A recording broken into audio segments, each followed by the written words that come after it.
General Hospital shocker. Diane's fate hangs in the balance. Carolyn Hennesy faces devastating setback. Could this be the end for Diane Miller? Port Charles slept uneasily under a sky thick with clouds. The usually peaceful hum of the city felt heavier, as though the air itself was awaiting catastrophe. Inside Charlie's pub, the laughter and music had begun to die down. Diane Miller, brilliantly sharp attorney and fierce defender of the Corinthos family, closed her briefcase and signaled for her check. She had spent the evening prepping for a case that could destroy everything she'd built, representing a witness who was now threatening to turn on her. It had been a draining week, even by Port Charles standards. As Diane stepped out into the chilly air, she paused at the sound of distant sirens. Not unusual. Not alarming. Not yet. But then, a second siren. Closer. Louder. Urgent. Diane frowned. Her phone buzzed.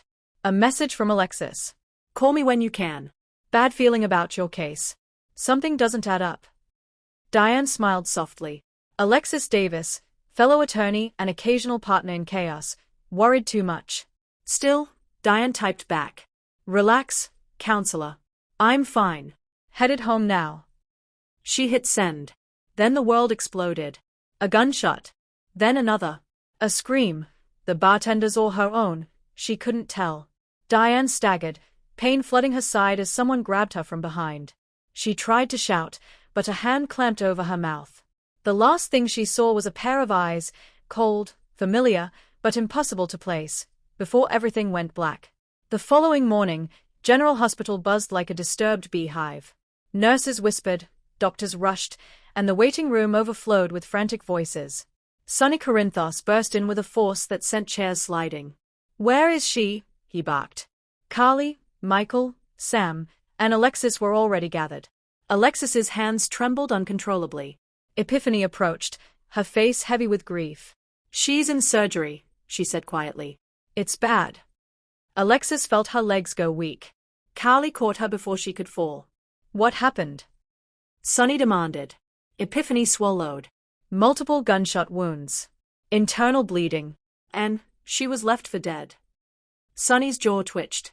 Who did this? Sam whispered. There was no answer. Only the beeping of machines and the echo of fear. As Port Charles reeled, something strange was happening outside the fictional world of General Hospital. Fans noticed that Carolyn Hennesy, the powerhouse actress behind Diane Miller, had missed several public appearances. Rumors erupted like wildfire. Was she leaving the show? Was she sick? Was this storyline a cover for her exit? Blogs, social media, fan forums, everyone demanded answers. Then a bombshell article dropped. Carolyn Hennesy faces devastating setback. GH writers forced to rewrite major arc. According to insiders, Carolyn had suffered a sudden personal and professional crisis, serious enough that the show's original long-term plan for Diane had been abruptly halted. Fans panicked. Some feared a recast. Others feared a burial. But inside Port Charles, the story wasn't finished yet. Alexis sat in the GH chapel, hands clasped so tightly they were white. Lord, or universe, or whoever's listening, she murmured, voice cracking. Diane is the strongest person I know. She doesn't deserve this. She survived a serial killer. She survived trauma after trauma. Don't let her go now. Please. I can't lose her. Not like this. Footsteps approached. Hamilton Finn. I thought I'd find you here, he said gently. She's my best friend, Alexis whispered. My anchor. And I told her to call me last night. What if I could have stopped this? Alexis, Finn said softly, this was not your fault. But the guilt continued to eat through her like acid. In the corridor, Sonny paced like a caged animal. Whoever did this is done, he muttered. Done. Brick arrived moments later. I got eyes on the scene, Brick said. This wasn't random. Carly stiffened. Then who was the target? Diane or someone she represents? Brick hesitated. We found something carved into the pavement near where she fell. Sonny's eyes sharpened. What? Brick pulled out a bagged evidence photo. A single word scrawled in blood. Inside the operating room, Dr. Austin Gatlin Holt and Dr. Portia Robinson worked frantically. Diane's blood pressure dropped again. She's crashing. Portia shouted. Austin applied pressure, sweat dripping down his temple. I'm losing her. Alarms began to scream. Outside, Alexis heard them and collapsed against the wall. Inside, Portia performed a maneuver that felt more like a prayer than a medical procedure. "Come on, Diane," Portia whispered. "Fight." And then, a faint blip. Another. Her pulse returned. "We've got her," Austin breathed. "But she's not out of danger." They still had no idea if she would ever wake up. At the Harborview warehouse district, a shadowed figure stood watching a burning metal barrel. Flames flickered against a scarred cheek. A phone rang. "Is it done?" a voice asked. The figure smirked. "She's alive." "Barely. Shouldn't be long." The voice exhaled. "Make sure she never talks." The figure paused. "What if she remembers what she saw?" "Then she dies," the voice said flatly. "Diane Miller cannot expose us." The figure crushed the phone under their boot. Hours passed. Diane didn't wake, but memories inside her broken mind flickered like shattered glass. She had been meeting with a client who knew something explosive, something about a dangerous alliance forming in Port Charles, something involving 3 names: Brennan, Selena Wu, and someone else, someone no one expected. The third name remained blurry, but Diane knew the truth before the bullets hit her. She had stumbled onto a secret that could destroy half the city. In the real world, fan chaos reached such levels that Carolyn Hennesy finally released a statement. It was raw, honest, heartbreaking. She revealed she had suffered a sudden personal loss, one that had forced her to step back temporarily from filming. "I love Diane as much as the fans do," she wrote. "I am not leaving General Hospital. But I needed time. I thank you for your patience, your warmth, and your support." Fans sighed in relief, but the storyline itself still hung in the balance. Sam McCall, private investigator and protector of those she loves, stood at Diane's bedside. "I'm going to find who did this," she whispered. "I promise." Spinelli joined her, carrying his laptop. "I have already begun digital sweeps," he said eagerly. "Whoever attacked our beloved Diane left traces. They always do." Sam nodded. "Good. Because Sonny's going to blow up the universe if we don't figure this out first." Spinelli swallowed. "Yes. And that could be problematic." Alexis stumbled back into the hallway, exhausted. A nurse approached. "Ms. Davis?" This was found with Ms. Miller's belongings. She handed Alexis an envelope with Diane's handwriting. Alexis opened it slowly. Inside was a note, written just hours before Diane was attacked. "Alexis, if anything happens to me tonight, check the safe in my office. The code is your sobriety date. D." Alexis froze. Diane knew she was in danger. Alexis, Sam, and Sonny rushed to Diane's law office. Sam cracked the alarm.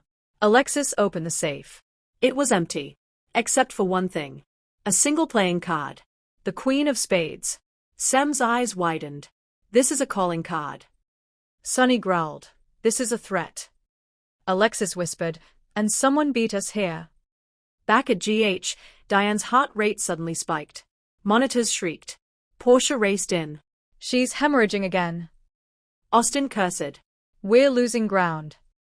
Outside, Sonny and Alexis heard the panic and rushed toward the room, but Epiphany blocked them. "She's fighting," Epiphany said, "but she can't take another hit. If she survives the night, it'll be a miracle."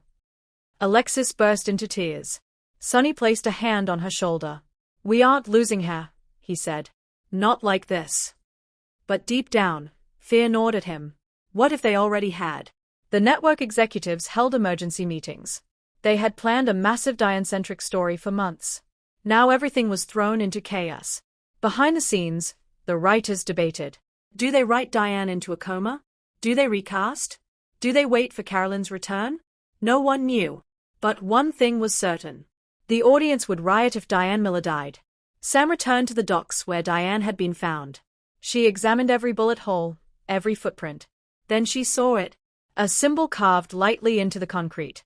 The same symbol that appeared once before. On a case involving Martin Gray, Valentin Cassadine, and a secret deal gone bad. Sam snapped a photo and sent it to Spinelli.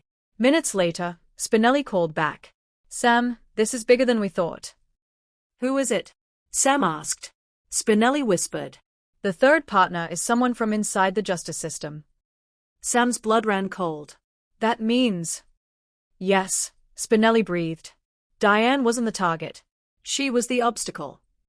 It happened at 2:13 a.m. Diane's monitor emitted a long, piercing tone. The line went flat. Nurses swarmed. Portia shouted orders. Alexis collapsed screaming. No. Diane. Please. Sonny rushed forward, blocked again by hospital staff. Carly held Alexis while she shook violently. Minutes stretched like hours. Then, a heartbeat. Weak. Fragile. But real. Portia stepped out, exhausted but smiling faintly. She's alive, Portia said. Barely. But she's still with us. Alexis sobbed into Carly's arms. Sonny exhaled shakily. But no one knew what would happen when, or if, Diane woke. And whether the mastermind planned to finish the job. After a few tense weeks, Carolyn Hennesy quietly returned to the GH set. Cast and crew welcomed her with open arms. Producers rewrote scripts to give Diane a triumphant comeback arc. But on screen, Diane's condition remained critical, perfectly aligning with Carolyn's limited filming schedule during recovery. Fans cheered her resilience. But they also feared her character's future. Diane, unconscious but alive, dreamt of voices. Threats. Secrets. One voice cut through clearly. The same voice that had whispered instructions to the hitman. When Diane's eyes fluttered open days later, Alexis gasped. Diane? Diane? Can you hear me? Diane's lips moved. Alexis leaned close. Diane whispered. It was someone we trusted. Alexis froze. Diane opened her eyes fully. Tears filled them. Alexis, she whispered, I know who tried to kill me.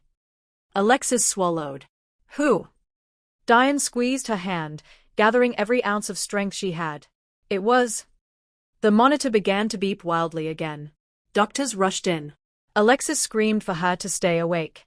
But Diane's eyes rolled back, her body convulsing as alarms blared. Portia shouted, She's coding again. Alexis sobbed into her hands. Sonny erupted in rage. And GH faded to black.